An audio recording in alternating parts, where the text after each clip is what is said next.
And I'm going to introduce Alessandro Pernice from the Arches University College of Merit. He's a consultant on EU public affairs and on project management. And he will talk about the Helios and Citrivet projects and so two examples to boost circular economy and rural urban development. And so, Alessandro, the stage is yours. You can share your screen. Thank you very much, Federica. Can you hear me all? Yeah. Very yes. good. Many thanks, Sir and Madam, and Chair of this organizing committee and representatives of the Leibniz University of Hanover, representatives of Incuna, and ladies and gentlemen, let me thank all of you, and especially Professor Miguel Alvarez and Miss Federica Scafidi for having organized such a relevant event. Let me also thank Professor Jörg Schroeder for his enthusiastic approach, which was shown during the presentation, and his active support to this topic.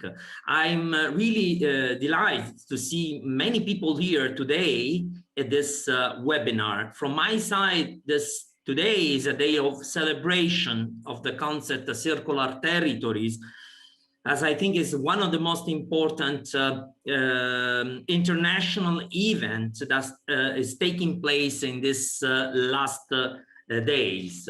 So let's come back to my presentation, who we are, what we are doing, and so on. So I will talk about some experiences implemented, some initiatives implemented under the framework of two EU-funded projects as a good example to boost the circular economy and rural urban development in the Mediterranean cities. So let's move on with the presentation. Okay, can you see? Okay, I can't, I'll try to, okay, I try to move next slide. You can see the slide perfectly. We just see the first one. Yes, now. we just see the first one. Okay, now.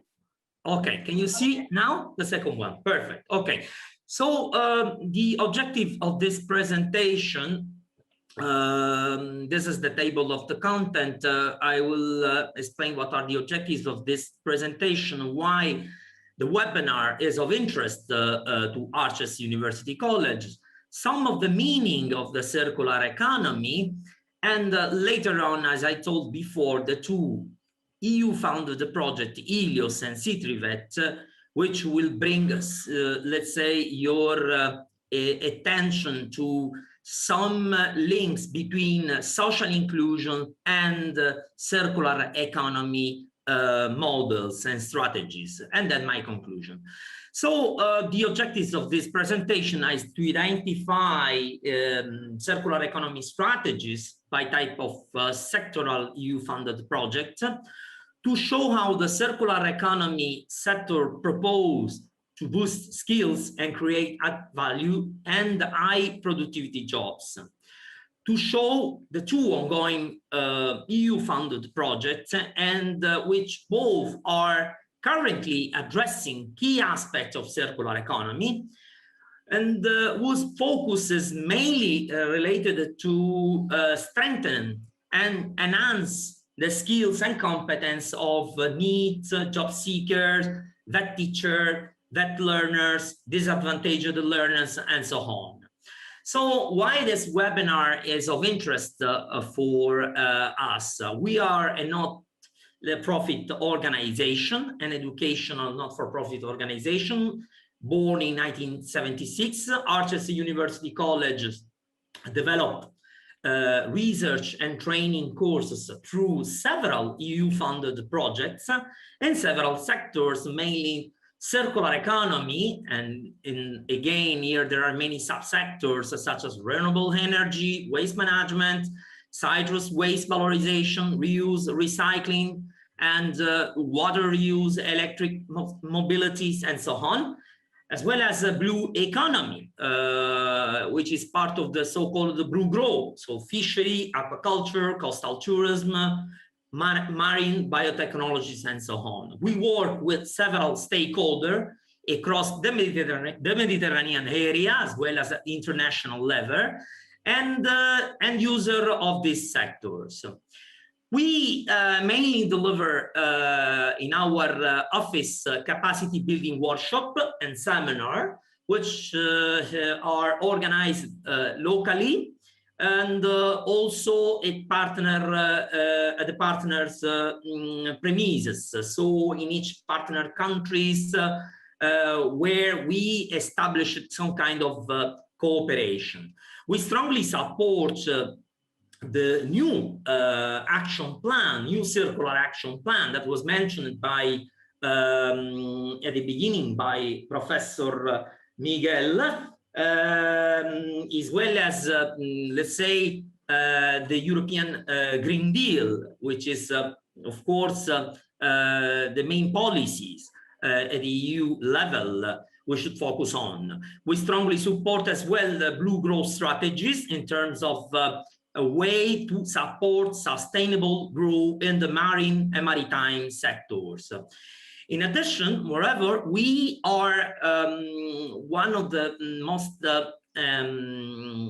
activist player, very much linked to UNEP. We support the declaration of UNEP, especially the so-called Pan Bleu reports, where there, which was edited by UNEP MAP, where there is a clear reference to green and circular economy as a, let's say, sector which can absorb millions of jobs in the future. In particular, UNEP has stated that the green economy is the next generator of jobs, while at the same time, UNFCCC state that action to mitigate climate change create high quality jobs. Of course, we believe that it's crucial, it's very crucial to invest in training. Some meaning of the circular economy. Circular economy, recent studies publication have defined circular economies in different way. For instance, one of the most interesting definitions from my side was the Helen MacArthur Foundation, given in 2013. Circular economy can be defined as an industrial system that is restorative and or regenerative by intention and design. It replaced the end-of-life concept with restoration, shift toward the use of renewable energy, eliminates the use of toxic chemicals, which impair reuse, and aims for the elimination of waste. How? Through the superior designs of material, products, systems, and within this business model. All of this were announced by Professor Michel Paul-Glass before. Another definition, which is very close to our domain of activities, is the second one given by Raimondo, applying the circular economy principle to a specific sector, which is citriculture, requires a reduction in pesticide application, an increase in the life of the orchard, the reuse of all residues resulting from the production and processing of fruit, the use of residues from other crops or other agricultural activities, for example, livestock, which were mentioned again during the previous presentation. These definitions, of course, and many others are the basis for building our EU-funded projects as a partner and as a coordinator. To this regard, I would like to mention two projects. One of these is Helios. The goal of Helios is to enhance the skills of needs and women without age in the field of blue and circular economy. As you can see from this table, the main challenges are in the med area are the so-called inclusion, social inclusion, and then inclusive growth, reduction of the need phenomenon, as well as the skills mismatch. So we are going through this project. We are going to deliver training, capacity building program, targeting 1,720 needs and women without age, which will learn methodologies, business model, techniques, process, and so on, tools adopted by circular economy enterprises. So what will be the main result at the cross-border level? Let's say the identification of relevant issues, the development and capitalization of common solutions, best practices adopted by one country can be replicated or adopted by other countries, and so on. So you can get more information about Helios through the website, which is mentioned in this set of slides. So as I said before, why Helios was mentioned in this presentation, because we want to we want to share with you that one of the main problems in Italy, in the Euromed area, is the high rate of need, meaning that in the EU partner countries, in 2019, the need rate for young women stood at 14.6% and remain very high still, let's say, in the current days. So what these problems require? It's required solutions at the level of the project in order to solve the so-called skills mismatch, meaning that most of the young people do not have the skills required by the labor market. And this is a common problem in the Euromed area. So Helios, of course, try to, let's say, address key environmental issues. It will, in this sense, address many problems, many issues linked to aquaponic and agronomic waste recycling, food waste recycling, the way to achieve sustainable agriculture, plastic waste management, sustainable fishing, and so on. So we, through our analysis in this project, we try to understand why and how to solve the problem of, for instance, reliance on plastic in fresh fruit packagings, or lack of technologies in the Euromed area, aging workforce, over exploitation of marine living resources, and so on. So we have understood that small medium enterprises are considered really the key economic drivers in creating jobs and stimulating innovation. This was clearly mentioned by Professor Michel. The projects, of course, deliver many outputs. Just to give you some example, we will do a profiling activities, meaning that we will profile all needs and women, and we will also identify all circular economy enterprises based in the Euromed area. We will establish with them, especially with the mentor, we will establish several links in order to bring mentors in co-design our training courses, which is very important, as the training courses will be delivered to the needs, and the needs should be, let's say, and their competencies should be aligned with the market labor requirements. So it's very important. One of the main output will be the creation of 6 curricula. So curricula in several topics: entrepreneurship, circular economy, social and soft skills, and so on. So just to give you another example on the way to link circular economy and social inclusion, which is at the core of the Arches current activities, is that so-called the project Citrivet, as enhancing green skills in vocational educational training organization through citrus waste valorization.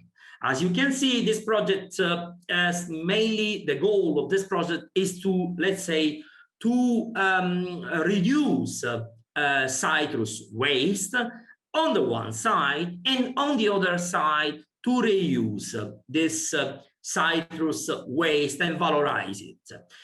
In fact, again, in this project, which brings together 3 Mediterranean countries, Italy, Spain, and Portugal, the main challenges identified by these countries and the participating partner are the so-called citrus waste reduction and sustainability. On the other side, we found green skill gaps, which was mentioned in Helios project. The industry of agriculture is being responsible, according to the consortium and the studies we made under Citrivet, as responsible of the 10% of the EU greenhouse gas emissions. So we should do something. We should educate. We should enable our student, our vet learner, in order to, let's say, change their mindset, change their mind, and try to explore new models of productions. So how do we do it? We are going to deliver several activities, such as vet staff training, because we want to transform our vet organization and prepare the staff belonging to this organization. We are going to train the vet students.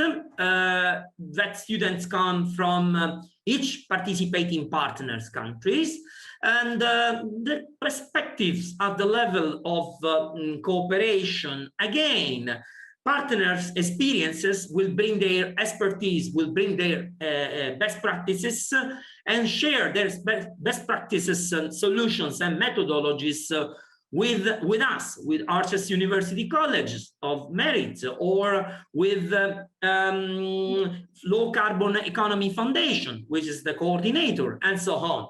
Sorry, 2 minutes left. Yes, 2 minutes please, left. thank you, many thanks. So actually, we are very close to the conclusion, as most of these topics were already announced, Federica. We think that we have several problems, especially those linked to waste pruning and collection. We should find solutions for the collection and logistics of citrus waste. We should also find new technologies to map our territories in order to understand the amount of waste generated by the municipalities involved. So we should also try to convince, let's say, educate our entrepreneurs to change their farming practices, to adopt organic farming practices, and so on, to reduce pruning citrus waste, and so on. So this is the only way that can really solve the problem of reducing CO2 emission to our planet. So finally, I will focus on the main output of the project Citrivet, which is the manual for the so-called vet teacher and e-learning courses for agricultural vet teachers, the toolkit for students, the so-called work-based experiences, targeting our vet learners, where they will learn how to really, let's say, adopt any kind of bioproduct production, where they can understand the process on how to obtain from citrus prunings waste as a raw material number of products such as essential oils, animal food, livestock bedding, and biofuel. So having said this, just to conclude, Federica, 8 vet students from Arches University Colleges participated to high quality work-based experience abroad and also to virtual visit. We believe that they learned, but they also explored new opportunities regarding their agricultural studies.